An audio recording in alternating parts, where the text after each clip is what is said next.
Welcome to Wife Cheating Story. I hope you have an enjoyable and relaxing time listening. Let's get started. We're thankful for your continued viewership. Before we begin, tell us, where in the world are you watching from? We love knowing our global reach. Now, let's dive into today's story. Chapter 1, The Foundation. Frank Delacroix stood at attention in his dress uniform one last time, watching the flag fold with military precision. 25 years in Army intelligence, followed by 15 years in private security consulting. 40 years of service to country and family. And now, they were handing him a gold watch and a pension. The retirement ceremony took place in the base's oak-paneled hall, filled with colleagues, subordinates, and what he'd thought was his loving family. Rita, his wife of 22 years, sat in the front row wearing the diamond necklace he'd bought her for their anniversary. Their son Trevor, 21 and fresh out of college, checked his phone constantly. Their daughter Madison, 19, seemed more interested in her Instagram than her father's final military moment. Frank had built everything for them. The sprawling house in the suburbs, private school educations, Rita's wellness center that she'd opened 3 years ago. He'd sacrificed deployments, missed birthdays, endured the loneliness of military life, all so they could live comfortably. But Frank Delacroix hadn't survived psychological operations in 3 different theaters by being naive. For the past 6 months, he'd known exactly what Rita was doing. The discovery had been accidental. A text message that popped up on her iPad while she was in the shower, left carelessly on their kitchen counter. Can't wait to be free of the old soldier. Tonight was amazing. B. Boyd Hutchins, Rita's yoga instructor turned business partner. 12 years younger than Frank. All smooth charm and calculated manipulation. Frank had conducted surveillance operations on enemy combatants with less thoroughness than he'd applied to uncovering his wife's affair. He'd installed software on her devices, placed GPS trackers, even rented apartments across from Boyd's loft to photograph their encounters. Rita thought she was clever, but she was an amateur playing against a professional who'd spent decades in intelligence gathering. The affair had been going on for 8 months, but the real betrayal went deeper. Through financial records and intercepted communications, Frank had discovered Rita and Boyd's ultimate plan: divorce him immediately after retirement, take half his assets, and use his pension to fund their new life together. They'd even involved the children. Trevor had been promised Frank's vintage car collection if he supported the divorce. Madison had been told she could redecorate the house however she wanted once Frank was gone. As the ceremony concluded and people began mingling, Frank felt a familiar calm settle over him. It was the same feeling he'd experienced before every major operation in his military career. Everything was about to change, but he was ready. Rita approached with that smile he'd once found beautiful, now seeing it for what it was, a weapon. "Honey, we need to talk privately," she said, gesturing toward a side room. Frank nodded. "Of course." Chapter 2, The Betrayal. The side room was small and windowless, typically used for private briefings. Rita had chosen it well, isolated, soundproof. Trevor and Madison followed them in, both wearing expressions Frank had never seen before. Cold, calculating, strangers wearing his children's faces. "Frank," Rita began, her voice taking on a tone he'd never heard. Confident, almost predatory. "We need to discuss your retirement plans." She reached into her purse and withdrew a thick manila envelope. "These are divorce papers. I'm filing immediately. And these," she produced another envelope, "are foreclosure documents on the house." Frank remained perfectly still, his expression neutral. Years of interrogation training had taught him to reveal nothing. "The house is underwater on the mortgage," Rita continued, her voice gaining strength. "My business partner Boyd has found some irregularities in your finances. Tax liens, unpaid debts you've been hiding from me. The house has to go." Trevor laughed, a sound that cut through Frank like shrapnel. "Should have seen this coming, old man. Mom's been planning this for months. You think we didn't know about your secret bank accounts? Your gambling debts?" Frank's eyes narrowed slightly. Gambling debts? There were no gambling debts. But he said nothing. Madison chimed in with vicious satisfaction. 40 years for nothing. Boyd showed us everything. You've been lying to us our whole lives about money. Rita leaned forward, her mask completely dropped now. We're taking the house, and you get nothing. Boyd and I are starting fresh, and the kids support us completely. You can keep your precious military pension. It's barely enough to rent an apartment anyway. She slid the papers across the small table. Sign them. Make this easy on everyone. Frank looked down at the documents. The divorce papers were standard, but the foreclosure documents were interesting. According to these papers, the house had been refinanced multiple times, with loans taken out in his name that he'd never authorized. Debts to companies he'd never heard of. Financial obligations that painted him as either a compulsive gambler or a man living far beyond his means. This wasn't just adultery and greed. This was fraud. Rita and Boyd had forged his signature on loan documents, created false financial records, and built a case to make him look financially irresponsible. They weren't just stealing his life, they were destroying his reputation. Frank picked up the pen Rita offered. Okay, he said simply. The words seemed to deflate some of Rita's anticipated drama. She'd clearly expected begging, anger, threats. Instead, Frank began signing documents with the same methodical precision he'd once used to sign operation orders. That's it, Trevor asked, sounding almost disappointed. No fight? No pleading? Frank looked up at his son. No, at the young man who'd helped plan his destruction. What would be the point? He signed the last document and stood. I'll pack a bag and be gone within the hour. As he reached the door, Rita called out, Frank? Your pension checks will be direct deposited to the joint account until the divorce is finalized. We'll need that money to cover the house payments until we can sell. Frank paused, but didn't turn around. Of course. Chapter 3. The Departure. Frank's packing was efficient and deliberate. One military duffel bag containing clothes, his medals, a few personal items, and one particular file folder he'd been preparing for months. He moved through the house he'd paid for, past the furniture he'd bought, under the roof he'd provided, feeling like a ghost in his own life.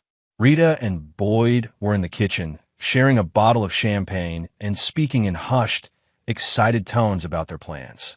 Trevor was on the couch, already looking through car magazines, planning how to sell Frank's restored 1967 Mustang. Madison was upstairs, probably planning her room renovation.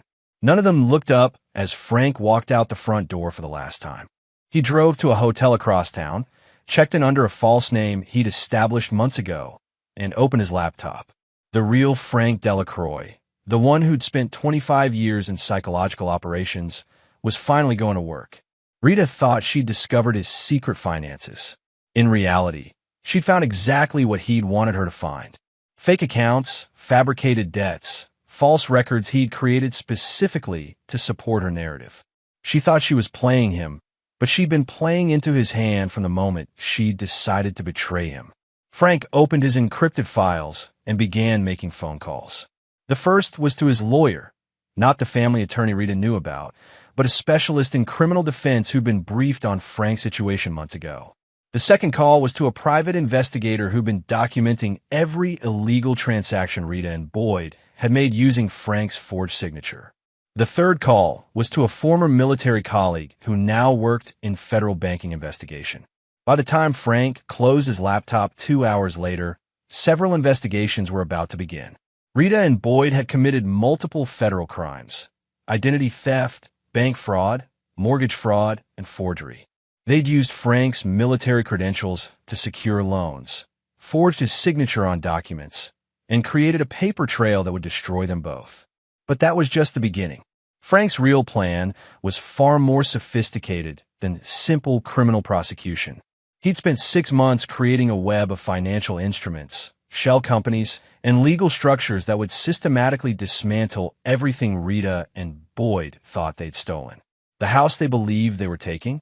Frank had quietly restructured the mortgage through a company he controlled.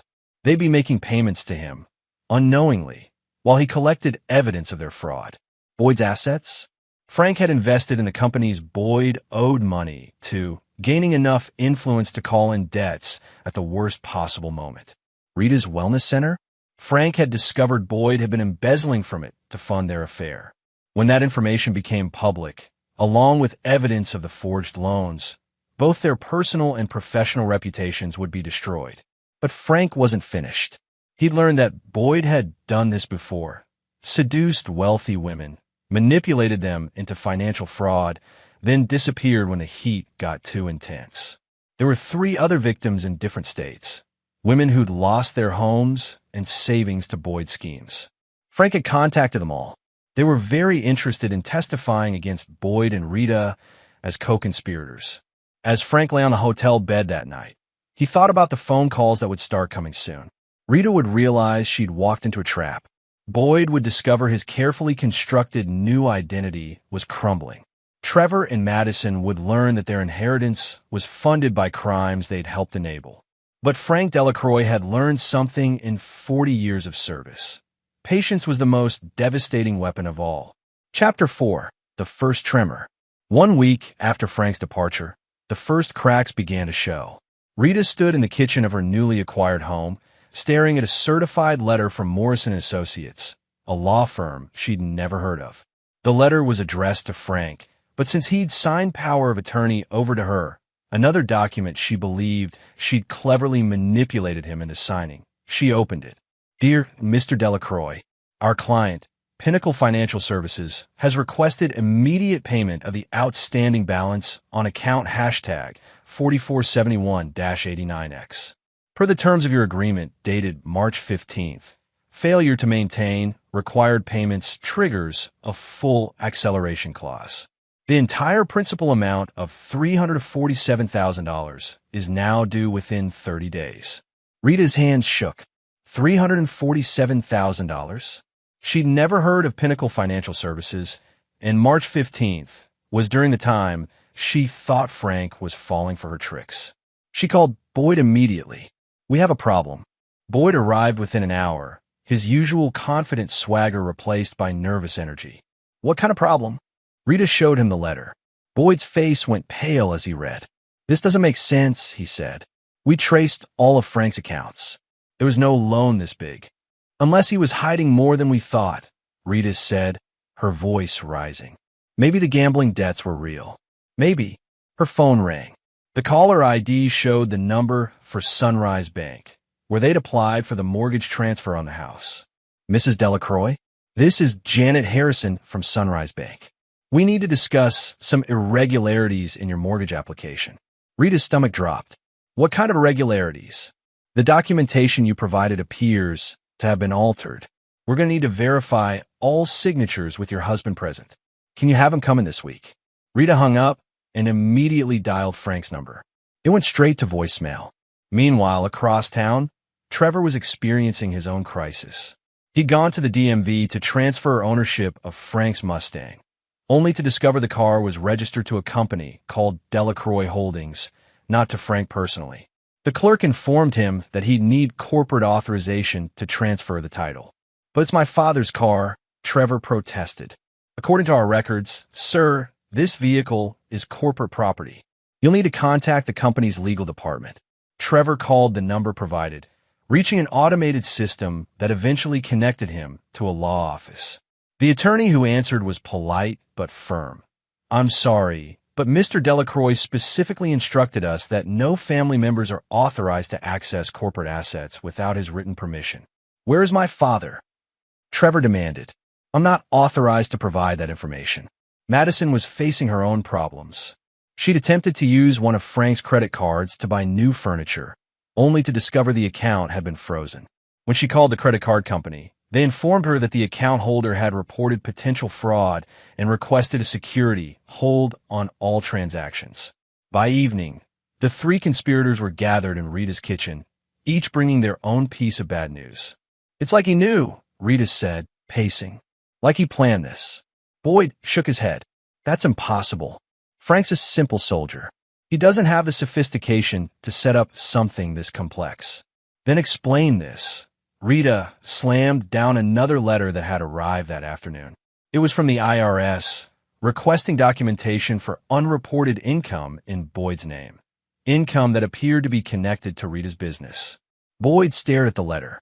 I never received unreported income from your business. I know that, and you know that, but someone's been reporting payments to you. Large payments. For the past 6 months. Trevor looked up from his phone. Guys, we have bigger problems. I just got a call from my bank. They're freezing my accounts, pending an investigation into suspicious deposits. What suspicious deposits? Rita asked.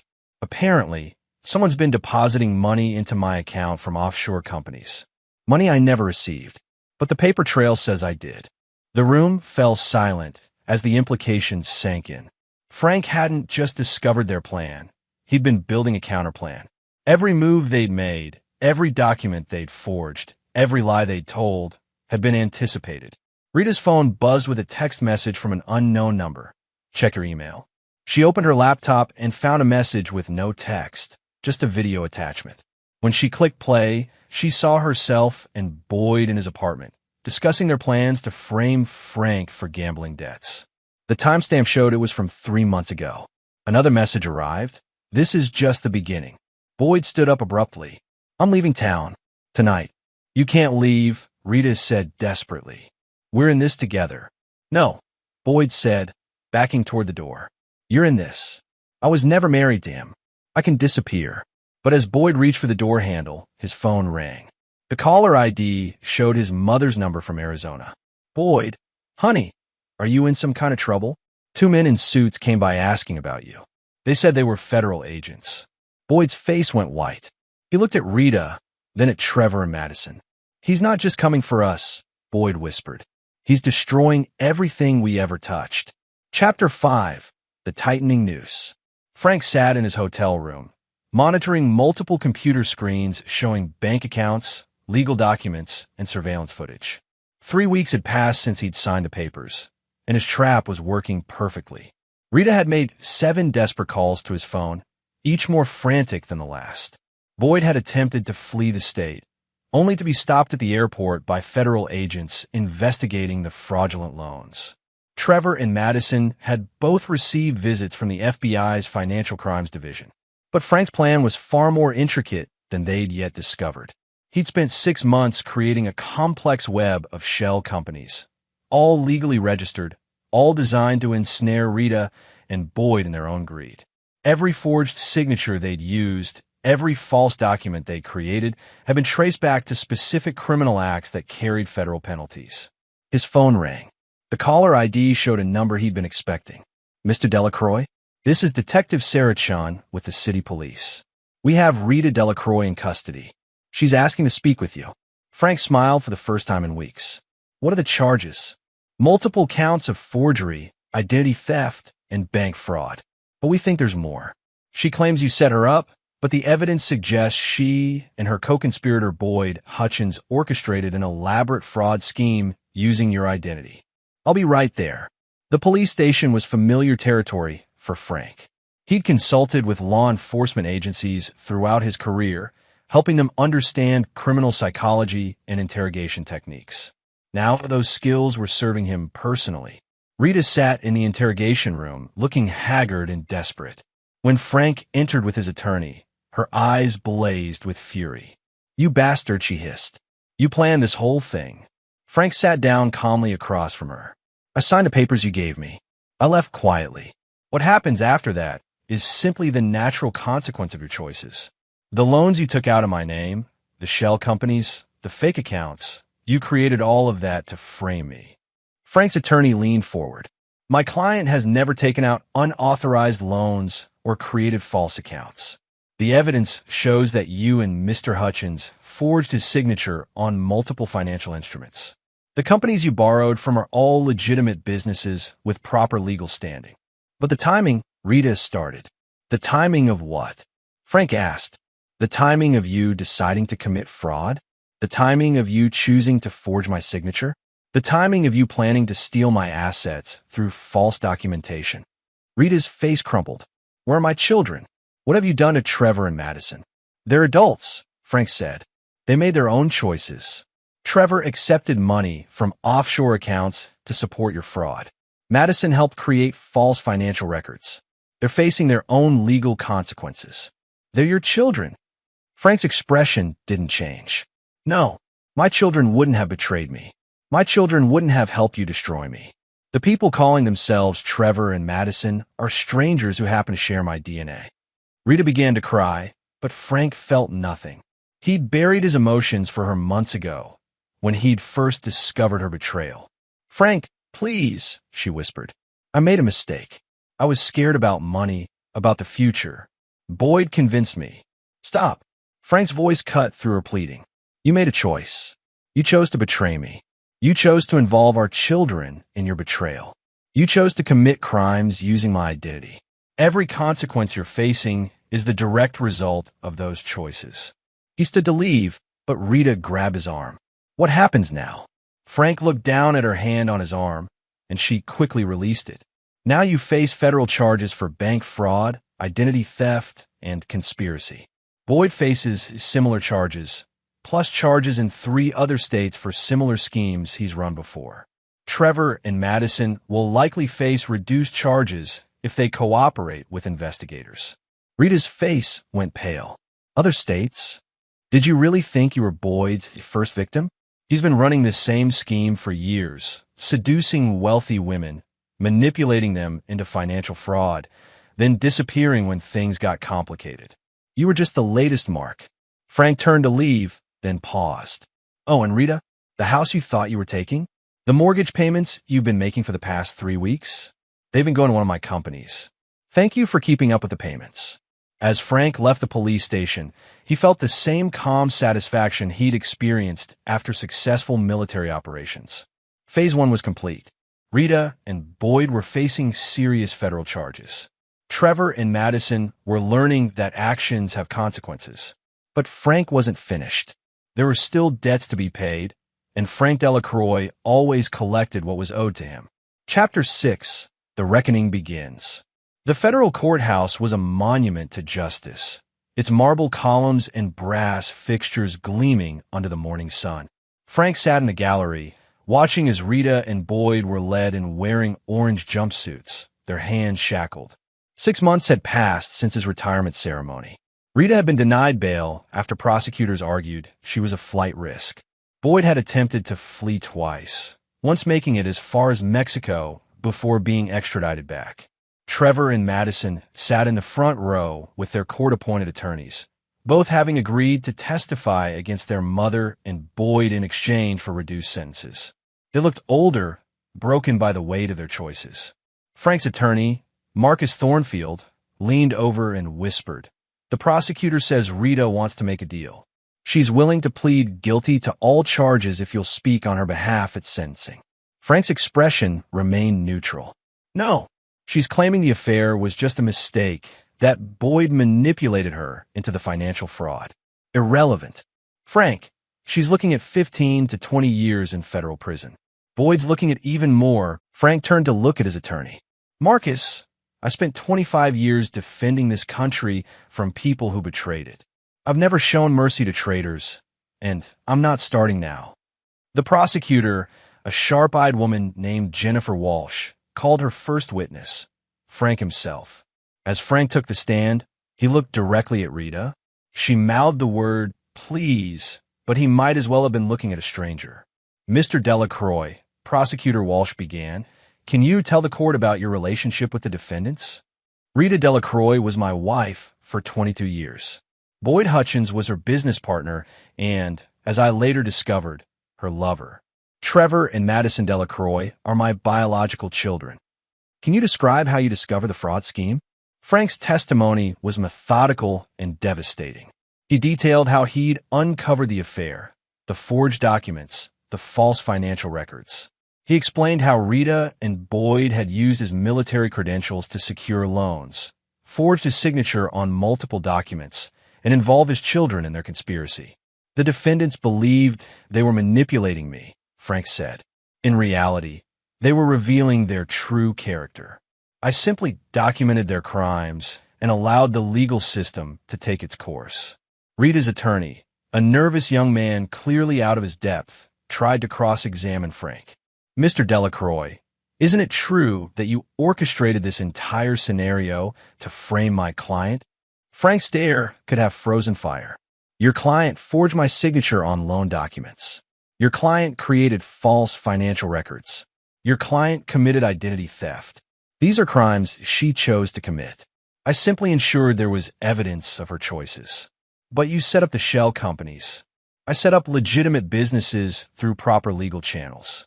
The fact that your client chose to defraud those businesses doesn't make me responsible for her crimes. When Boyd's attorney tried a similar approach, Frank's response was even more devastating. Mr. Hutchins has committed similar fraud in Nevada, California, and Arizona, targeting wealthy women and manipulating them into financial crimes. He saw my wife as another mark. The fact that she willingly participated doesn't make her a victim. It makes her a co-conspirator. After 3 days of testimony, the evidence was overwhelming. The jury deliberated for less than 2 hours. On the count of conspiracy to commit bank fraud, we find the defendant Rita Delacroix guilty. On the count of identity theft, we find the defendant Rita Delacroix guilty. On the count of forgery, we find the defendant Rita Delacroix guilty. The pattern repeated for all charges against both Rita and Boyd. Trevor and Madison received suspended sentences and probation in exchange for their cooperation, but they were now convicted felons. At sentencing, Rita was given 18 years in federal prison. Boyd received 25 years, with additional time for his previous crimes in other states. As the bailiffs led them away, Rita looked back at Frank one last time. Her expression was pleading, desperate, seeking some sign of the man she'd once manipulated. Frank's face remained expressionless. As far as he was concerned, Rita Delacroix had died the day she betrayed him. The woman being led away in shackles was just a criminal paying for her crimes. Chapter 7. Settling all accounts. 2 years after the trial, Frank stood in the conference room of his private security firm, Delacroix Strategic Solutions. The company had grown rapidly, built on Frank's reputation and the contacts he'd made during his military career. His assistant, Lucy, knocked and entered. "Mr. Delacroix, Trevor is here to see you." Frank didn't look up from his files. "I'm not available." "Sir," he says, "it's about his mother. She's been hospitalized." Frank finally looked up. "Send him in. 5 minutes." Trevor entered looking haggard and desperate. Prison had been hard on Rita, and the stress was showing on their son as well. "Dad, please," Trevor began. "Mom's had a heart attack. The doctors say the stress of prison is killing her. She needs medical care that the prison can't provide." Frank gestured to a chair, but remained standing. "Sit." Trevor sat, looking more like a supplicant than a son. "Dad, I know what we did was wrong. I know we hurt you, but she's dying, and—" Trevor's face crumpled. "Please, Dad, I'm begging you. Use your influence. Get her transferred to a medical facility. Help her." Frank walked to the window overlooking the city. His company occupied the top 3 floors of a downtown high-rise, a symbol of how far he'd risen since his retirement. "Trevor, you made your choice 2 years ago. You chose to help your mother destroy me. You chose to accept money from fraudulent accounts. You chose to laugh at my expense. Those choices have consequences. But she's your wife." "No." Frank turned around, his voice cold as Arctic wind. "She was my wife. The woman in prison is a convicted felon who committed crimes against me. You want me to show mercy to someone who showed me none?" Trevor stood up, anger flashing in his eyes. What happened to forgiveness? What happened to family? Frank walked over to his desk and picked up a photograph. It was from his retirement ceremony, showing Rita, Trevor, and Madison smiling as they presented him with a gift they'd given him knowing they were about to destroy his life. "Family doesn't betray family," Frank said quietly. "Family doesn't laugh at family's destruction. Family doesn't commit crimes against family. The people in this photograph were never my family. They were actors playing roles, waiting for the right moment to strike." He set the photograph down. "Your mother chose her path. You chose yours. Now live with the consequences." Trevor's desperation turned to rage. "You're a monster.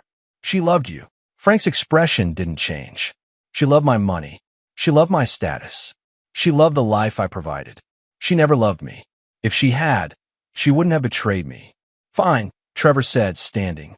"But what about Madison? She's struggling, Dad. She can't find work with a felony record. She's living in a studio apartment, working minimum wage jobs. She was just a kid when this happened. Frank walked back to his desk and sat down. Madison was 19 years old, an adult capable of making adult decisions. She chose to help you and your mother commit crimes. She chose to laugh at my destruction. She chose to help plan my financial ruin. He opened a file on his desk. According to my investigators, Madison is currently working 3 jobs to pay rent on a studio apartment in a questionable neighborhood. She's applied to 47 companies in the past 6 months and been rejected by all of them due to her criminal record. Trevor looked shocked. You've been monitoring her? I monitor all threats to my security. That includes people who have committed crimes against me, regardless of their DNA. Frank closed the file. Your 5 minutes are up. Trevor didn't move. Dad, please. I'm asking you to be human. Frank stood and walked to the door, opening it. I'm being human.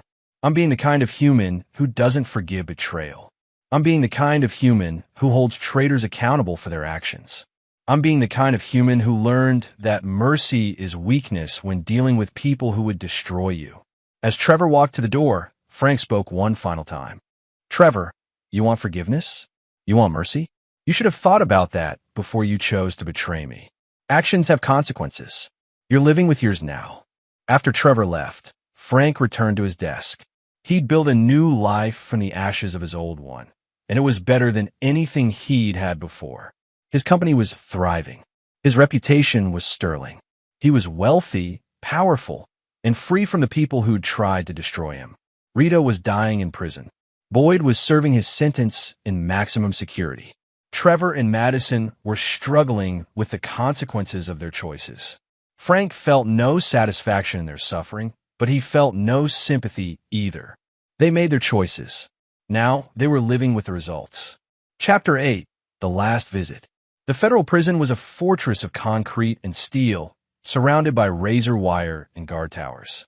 Frank had been here before, consulting on security matters for the government. He'd never imagined he'd be visiting as someone's husband. Rita lay in the prison hospital, connected to monitors and 4 lines. She looked 20 years older than her actual age, her hair gray and thin, her face gaunt. Prison had not been kind to her. She looked up as Frank entered, her eyes filling with tears. Frank, she whispered. You came. Frank pulled up a chair, but didn't sit close to the bed. The warden called. He said you were dying. Rita tried to smile. I guess I am. The doctors say my heart is failing. Too much stress, they say. Frank said nothing. Frank, I need to tell you something. About Boyd. About everything. I know everything I need to know. Rita shook her head weakly. No, you don't. Boyd, he showed me pictures. Pictures of you with other women during your deployments. He said you've been cheating on me for years. He said you never loved me, that I was just convenient. Frank's expression didn't change. There were no other women. I know that now, Rita said, tears streaming down her face. I know the pictures were fake. I know Boyd manipulated me. But at the time, I believed him. I thought you'd been lying to me our entire marriage. Frank stood up. It doesn't matter. It does matter. Rita's voice gained strength. I loved you, Frank. I really did love you. I was just scared. Scared that you'd leave me. Scared that I'd wasted my life on someone who didn't care about me. Frank walked to the window, looking out at the prison yard where inmates were exercising. Rita, even if Boyd showed you fake pictures, even if you believed I was cheating, that doesn't justify fraud. That doesn't justify forging my signature on loan documents. That doesn't justify involving our children in a scheme to destroy me. I know, Rita whispered. I know it was wrong. I know I hurt you in ways I can never fix. Frank turned back to face her. You didn't just hurt me, Rita. You betrayed me. You took our children, our own children, and turned them into accomplices in your crime. You made them laugh at my pain. You made them participants in my destruction. Rita closed her eyes. I was angry. I was hurt. I wanted to hurt you back. And you succeeded. Frank walked back to the chair, but didn't sit down. Rita, you want absolution.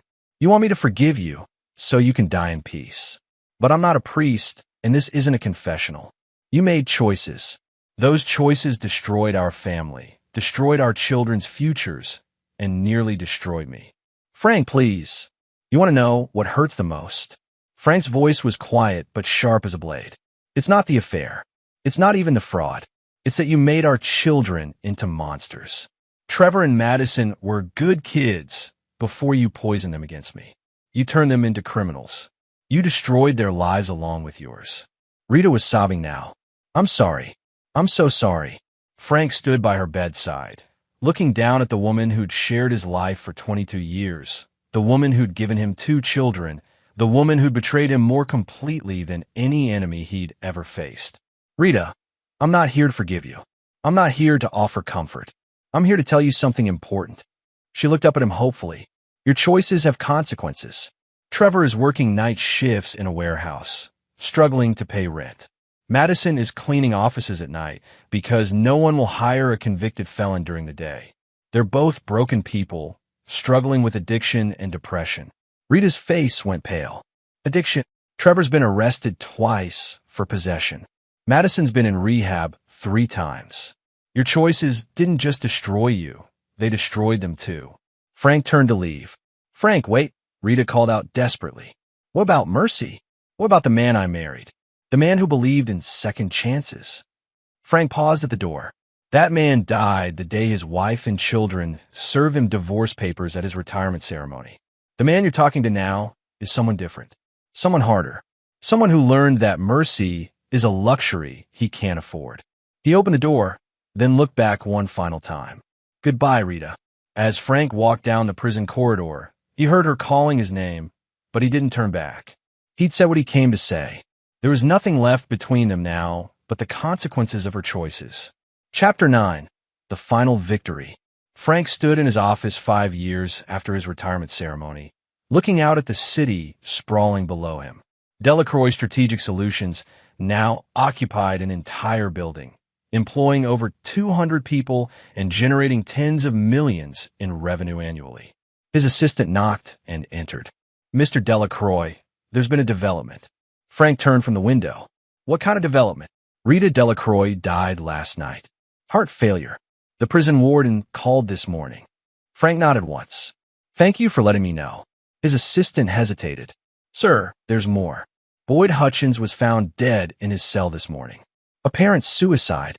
Frank felt nothing. No satisfaction, no sadness, no sense of closure. Rita and Boyd were simply problems that had solved themselves. Also, his assistant continued, Trevor and Madison have both requested meetings with you. Separately, Frank walked to his desk and sat down. Schedule them for tomorrow. 15 minutes each. The next day, Madison entered his office first. She looked tired, worn down by years of struggling with the consequences of her choices. But there was something different about her, a kind of resigned maturity that hadn't been there before. Dad, she said quietly, sitting across from his desk. Madison, I heard about Mom. I wanted to thank you. Frank raised an eyebrow. Thank me? Madison nodded. For not helping her. For not showing mercy. For letting us face the consequences of what we did. Frank said nothing, waiting. I've been going to therapy, Madison continued. Real therapy, not court-ordered. I've been trying to understand how I became the kind of person who could laugh at their father's pain. How I could participate in destroying you. She took a deep breath. The therapist says I was never really your daughter. I was Mom's puppet. I did what she wanted because it was easier than thinking for myself. But that's not an excuse. I made choices. Bad choices. Frank's expression remained neutral. Yes, you did. I'm not asking for forgiveness, Madison said. I'm not asking for help. I'm not asking for anything. I just wanted you to know that I understand now. I understand that you're not my father anymore, and I'm not your daughter. We're just 2 people who used to know each other. She stood up. I also wanted you to know that I'm doing okay. Not great, but okay. I'm clean. I have a job. I have a small apartment. I'm paying my own way for the first time in my life. Frank looked at her for a long moment. Good. Madison walked to the door, then paused. Dad? Frank? I just wanted to say, I'm proud of you for building all this, for not letting us destroy you, for being stronger than we were. After Madison left, Trevor entered. He looked worse than his sister, older, harder, with the look of a man who'd lost too many battles. She's dead, Trevor said without preamble. I know. Trevor sat down heavily. I hated you for a long time, blamed you for everything. Blamed you for Mom's death, for Madison's problems, for my own failures. Frank waited, but I've had time to think. 5 years of thinking, and I realized something. Trevor looked up at Frank. You didn't destroy us. We destroyed ourselves. We made the choice to betray you. We made the choice to laugh at your pain. We made the choice to help Mom commit crimes. Trevor's voice cracked slightly. I've been jealous of you, you know that? Jealous that you survived what we did to you. Jealous that you built something better. Jealous that you moved on while we're still trapped by what we did. Frank's expression didn't change. Jealousy is a choice too. Trevor laughed bitterly. Yeah, it is. Just like everything else. He stood up. I'm not asking for anything, Frank. I'm not asking for forgiveness or help or a second chance. I'm just here to tell you that you won. Completely. Absolutely. Trevor walked toward the door, then turned back. You want to know the worst part? The part that really destroys me? It's not that we lost. It's that we deserved to lose. We deserved everything that happened to us. As Trevor left, Frank returned to his window. The city stretched out below him, full of possibilities and opportunities. He'd built a new life from nothing, surrounded himself with loyal employees and trusted associates. He was wealthy, successful, and free. Rita was dead. Boyd was dead. Trevor and Madison were broken remnants of their former selves, struggling to survive in a world that had no place for them. Frank had won, but victory tasted like ash. Not because he regretted his actions. He didn't. Not because he felt guilty. He felt nothing. Victory tasted like ash because winning had required becoming someone he'd never wanted to be. Someone who could look at his dying wife and feel nothing. Someone who could watch his children suffer and feel no compassion. But that was the price of betrayal. Rita and his children had forced him to become this person. They'd killed the man who might have shown mercy, who might have forgiven, who might have offered second chances. Frank Delacroix had learned the hardest lesson of all. Sometimes survival requires becoming a monster. Sometimes winning means losing everything that made you human. As the sun set over the city, Frank stood alone in his office, surrounded by the empire he'd built from the ashes of his destroyed life. He was powerful, wealthy, and completely, utterly alone. But he was alive, and his enemies were not. In the end, that was victory enough. And there you have it. Another story comes to an end. What did you think? I'd love to hear your thoughts in the comments below. If you enjoy this story, consider joining our community by subscribing. It means the world to us. For more stories like this one, check out the recommended videos on screen. And I'll see you there.